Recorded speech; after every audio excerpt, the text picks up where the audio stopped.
Shalom,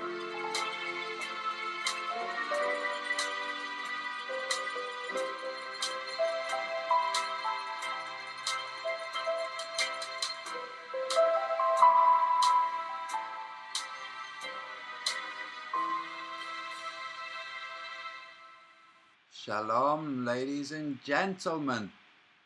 This is a short one. I'm not returning to YouTube just yet. I have finished the book, other than the illustrations, but the text is finished. I have started two, what are they called? GoFundMe campaigns. I will be promoting them soon. Just bear with me a second.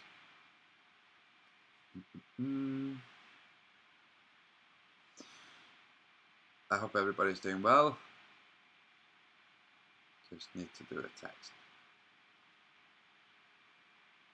Oops. And because I'm a man, I can't really do two things at once. But I can do one thing very, very well. Okay, so, where am I? So I have two GoFundMe campaigns, one to cross the Atlantic from the Falklands to Cape Town, and the other to reprint the Book of the Sun, the original Book of the Sun. Right, where am I? Yes.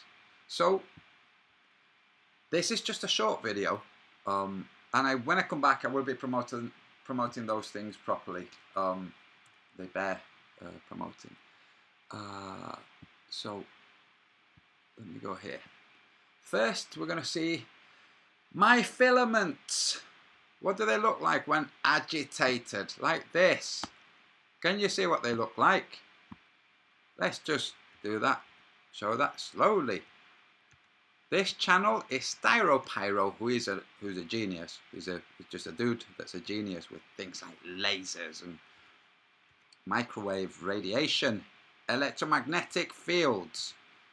Can you see those filaments? They're filaments. That's what you're seeing. You are seeing filaments. You would normally not see them, and they would normally not take that form. Why is that? Because normally they wouldn't be interrupted by a spherical object like you're seeing now. It's a spherical object that's helping show some of the convoluted nature, but they're not as convoluted as this naturally in a microwave oven, but they are certainly convoluted. Okay, so God believers, carry on frying your food in microwave ovens if you like. Forget things like cancer warnings, just forget those things. So these are filaments, you see? Okay, now, what's this? Oh, more filaments. Good Lord, what's this? This is a rare cosmic ray caught in a cloud chamber. Good Lord, let's go back a little bit and watch it. Let me turn the volume down. Definitely a cosmic ray. Coming in at an angle, but forget that. Oh, what happened there? Little thing. We'll keep watching. Oh, look at that. Did you see that? Did you see that? I'm going to go back slowly, one frame at a time. And hopefully you will see the snapped filament. It is snapped by another snapped filament. And as you see, I hope you can see it. Let me see if you can see my cursor. Dagnabbit, you can't see my cursor. Never mind. You'll be able to see corkscrew. You can see the corkscrew it leaves. Why is that? Because, well, that's what the filaments are. They're corkscrews. It's the corkscrew that has amplitude. So, play. Come on. Replace it again in slow motion. Okay, so you're going to see a snapped filament. You normally don't see it because it's taut. See? Now this is supposed to be a cosmic ray that has come and hit some atom, and that atom has pinged off in a very unrealistic angle, seeing as though this thing has come from the top right. We can see the angle. It's not quite right, is it? Now, what's this more likely to be? A cosmic ray, or a snapped filament from the americium in the smoke detector. Is it americium 237? Yes, it is. Could it be that? Yes, that is what it is. Okay, right. Now, what's this? I'm playing this in tribute to Audio Pickle. You see, I found this video on Audio Pickle's channel. Let's go to Audio Pickle's channel. Oh, it's gone. Video no longer available. Okay, is Audio Pickle? No, not last time I checked. But anyway, let's watch this video. It's very good. Just recently I made a video asking a simple question. And this goes to show, first, people don't, even the guy, Cyropyro, didn't register the filaments. He didn't register them. He didn't register that those are actual filaments. 2, the cosmic ray is a filament. The guy who recorded it didn't register that it's a snapped filament, just like a snapped guitar string. Okay, when you think you have knowledge, but in fact it's merely belief, you cannot see things properly. So, when we watch this video and we consider what the person speaking is saying about globelings, we understand why they can't see properly. Okay, so let's watch. Why do we not see this planet moving when we got a space station moving at 17,500 miles per hour? Why do not we see the planet moving? You can see here, it is as still as can be. But we had the NASA tards, especially one moron, who we all know who it is, calling me the dumbest person on YouTube because I knew nothing about parallax. This guy's comparing riding a bicycle at 10 kilometres an hour to something that's moving at 7,500 miles per hour. It's like comparing Mount Everest with an anthill. Anyway, all you NASA tards and this idiot, 50 years ago, the first supposed person to walk in space, Ed White. Things weren't different then, were they? The planet was moving at the same speed. The spacecraft and Ed White were moving at the same speed, 7,500 miles per hour. So let's go back and compare what we see nearly 50 years ago. Here we go.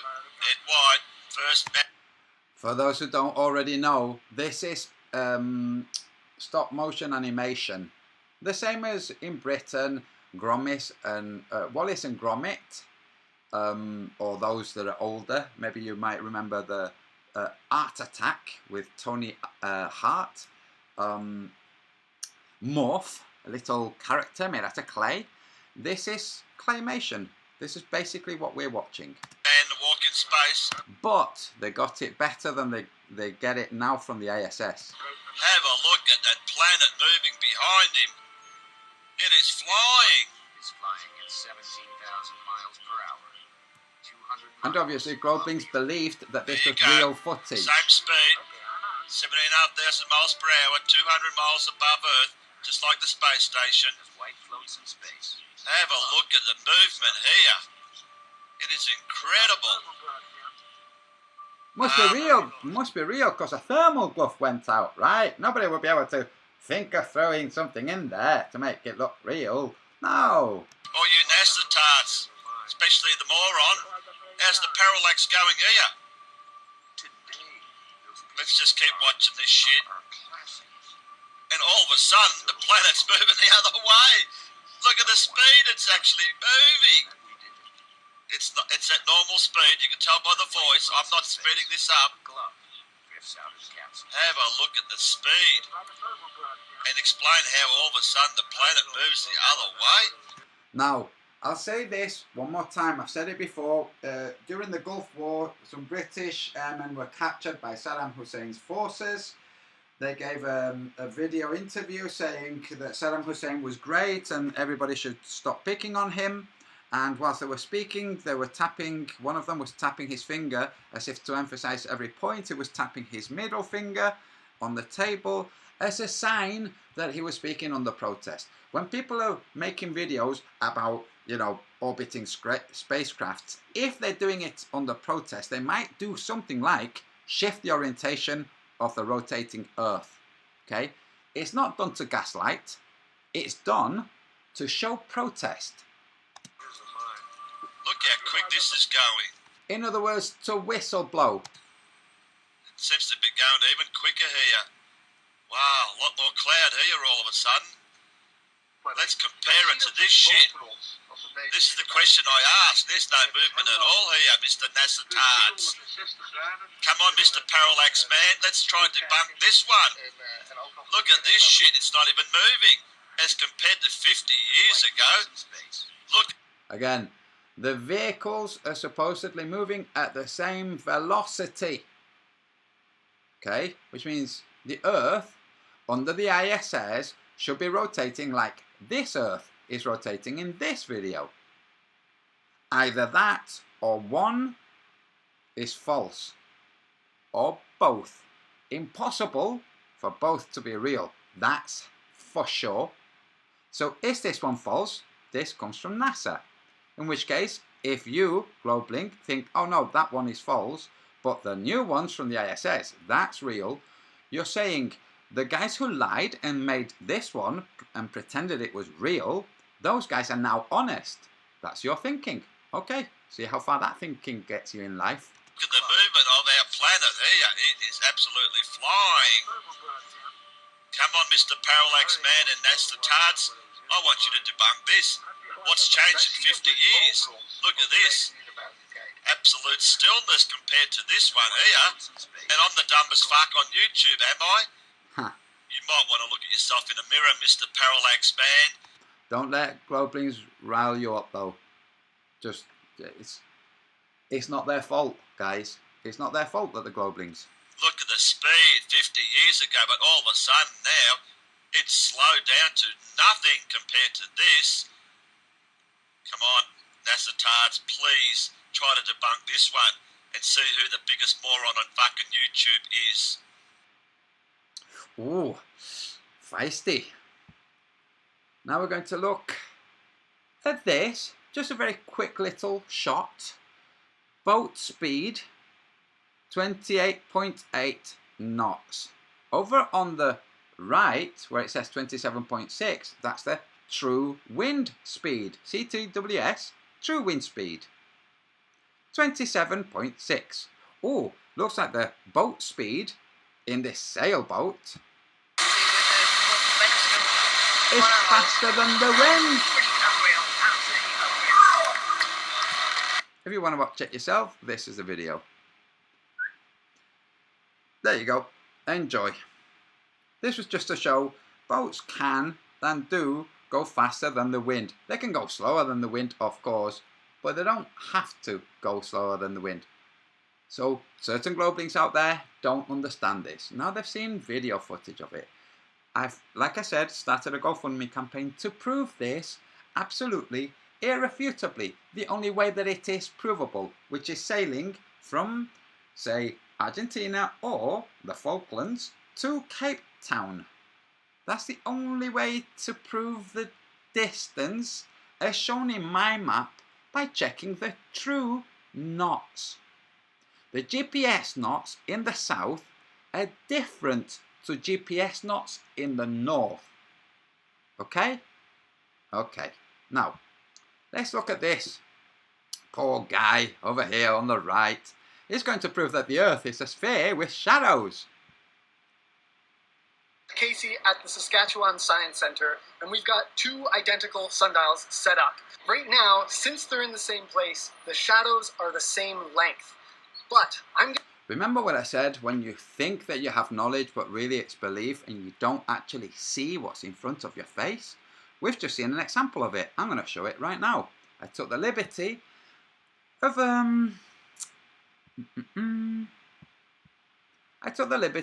of taking snapshots.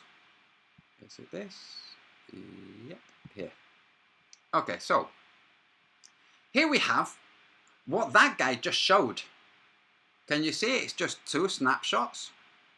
I took the liberty of placing a vertical green line to show where the shadow is.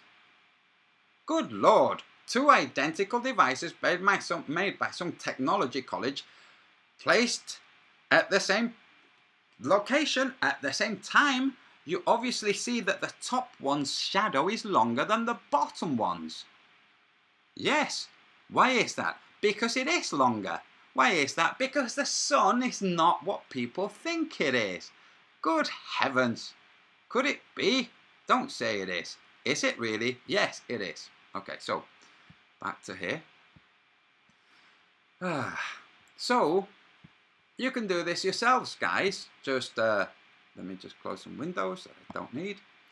Just go to this video. It's called How I Prove the Earth is Round with My Bike and 2 Sticks, and not noticing things like shadows. So let's watch again because it's funny. We're going to be Saskatchewan Science Center, and we've got 2 identical sundials set up. Right now, 2 identical sundials. Now let's look at these sundials just so we understand properly. Okay. For people like the dim-dims, we see that the uprise or the gnomon, the shadow casting vertical posts, are as wide as the horizontal posts. This way you can see that the horizontal posts really are directly behind the vertical posts. If they weren't, the shadow would be, well, partly on the actual asphalt. It isn't. It's falling entirely on the horizontal ruler. Okay, now let's watch. Right now, since they're at the same place, listen to what he says whilst he's showing a difference he hasn't even acknowledged. He hasn't registered. they're in the same place, the shadows are the same length.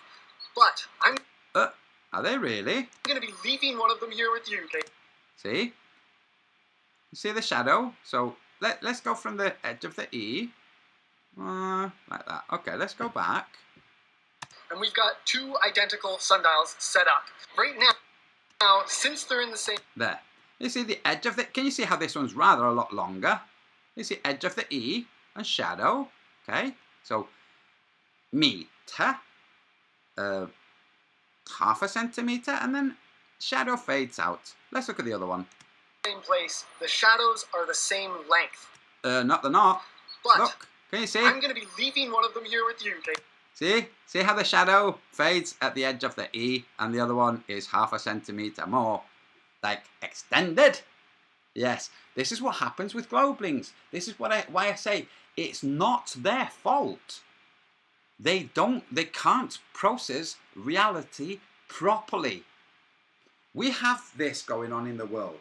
We have the real world of reality, and over that reality we have superimposed a thing called the collective consciousness.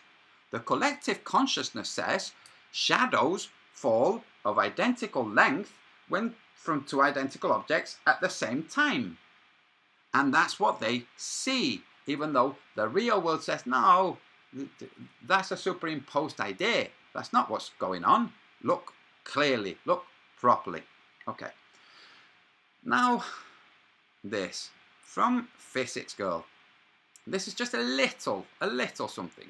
We're going to see that a dab of this red paint fall onto this plate, which has this water rotating because of the rotating field underneath the plate, which is a hot plate. Okay, let's watch.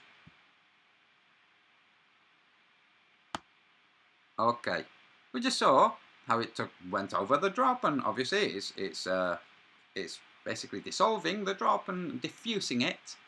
But how many, if I rewind, how many notice the red at the opposite end of the water tube? And also right now, kind of almost in the center, where it's reflecting the 2, what are they called? Rivets. Okay, so let's go back and we see the water start to absorb the red dye, and immediately the red dye information is available at the far end of that water tube. This is how information is transmitted via filaments. The same way. This is how, and one of you listening will love this, because yes, we communicated and it's absolutely spot on. This is how sharks can smell blood 5 miles away immediately. Not sometime later, immediately. So you're in the water, you cut yourself, that blood in the water transmits the information, the water transmits that information everywhere. And the shark detects it, detects the filaments that are carrying that information, because sharks have ultra-sensitive snouts.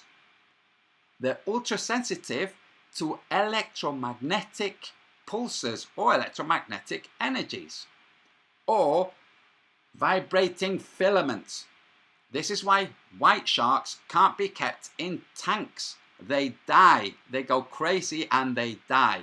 That's why great whites, you don't see them in tanks. Okay, now last, before I go, and thank you very much for all the kind wishes, people, in the chat. Thank you, I appreciate it.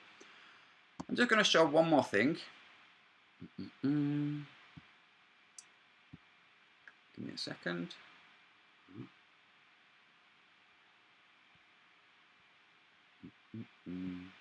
Which I recorded not long ago.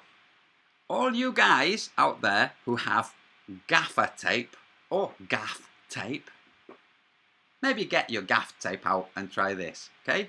Enjoy. And with this, I'm going to leave you.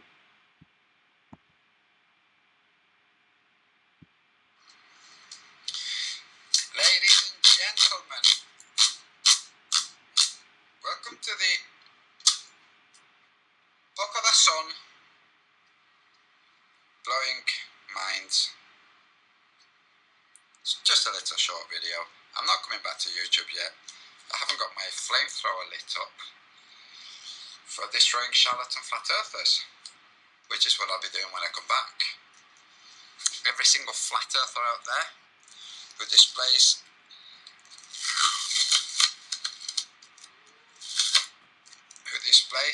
a globe map azimuthally is a charlatan. Every single flat earther who says dome is a charlatan. Every single flat earther who says supremacy of consciousness is a charlatan. What's a charlatan? Somebody who talks about stuff that's either not true or stuff that's unverifiable. So,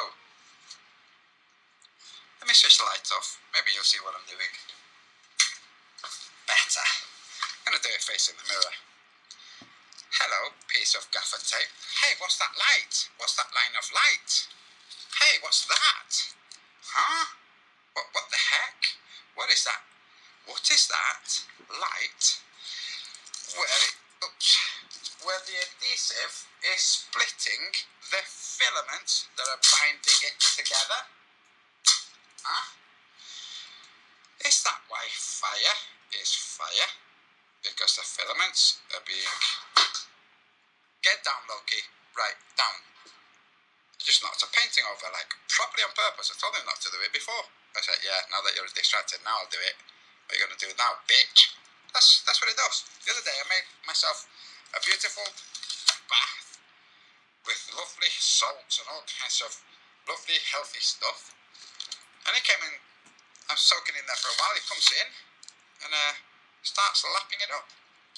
And I realised I just accidentally made him some Antonio soup. Anyway, so here's a piece of gaffer tape. Anybody can do this with a piece of gaffer tape. That's all you need. You join it together, you stick it together, and then you just look as you split in somewhere like not too bright. And you look, and you'll see. Now, I've just finished writing the second book, which is, no joke, 1,000 times better than the first, because it doesn't have so many typos and stuff. And second, it is just, you'll see. What is that glow? Oh, physicists, can you explain it? Who know? Oh no, it's a shame. Because I can't explain my gyroscope stop process, huh? Huh. Even though that's one of the foundational beliefs about the rotating Earth. But forget the rotating Earth and the flat Earth. Let's get on to serious truth. The flat Earth is only a step. The flat Earth is only a step to the truth. You can't get to the truth without first realizing that the Earth is flat. When you realize the Earth is flat, the rest starts coming to you. I'm not the only person to whom the truth is arriving. There are many other people I know, because some of them message me. Interestingly, some of them message me telling me stuff that I've literally just written. You know who you are. Some of them say, hey, I've read your book, and I'm thinking, what if such and such and such? And it's like, yes, such and such and such. Oh no, is it phosphorus? Is it a static charge? Is it neither of those? Yes, it's neither of those. The physicist will want to say it's a kind of static charge. That's a facile gibberish answer, because they haven't got a clue about the world. Let's face it, they think the world's a rotating ball, so do it at home, do it yourselves at home, look at it, try and figure out what's going on. Now I'm going to do it at an angle, just to explain something a little bit further. You see, the filaments that are taking every instance of that little vertical bar of light to the camera through filaments. The filaments display when forced through a Young slit or double slit. Now I'm going to do it at an angle, okay? Can you see how you can also see it? It means that light is actually splaying in all directions. That's how energy is transferred as information, in all directions. You physicists were taught first a drop of water and a wave, and then you were told the information goes out in all directions. Yes, that's right, as a water wave and as light to your eyes and any other possible observer. That's expanding wave. Expanding waves are supposed to be explosive. Oh no! More of that in the book. I hope you enjoyed this. Ciao. And that's it, ladies and gentlemen. I leave you. Thank you very much for your time. See if you can find a GoFundMe and see what you think. Okay, thank you very much, folks. Now, end stream, wherever that is. Yeah. Cheers, guys. Bye, all.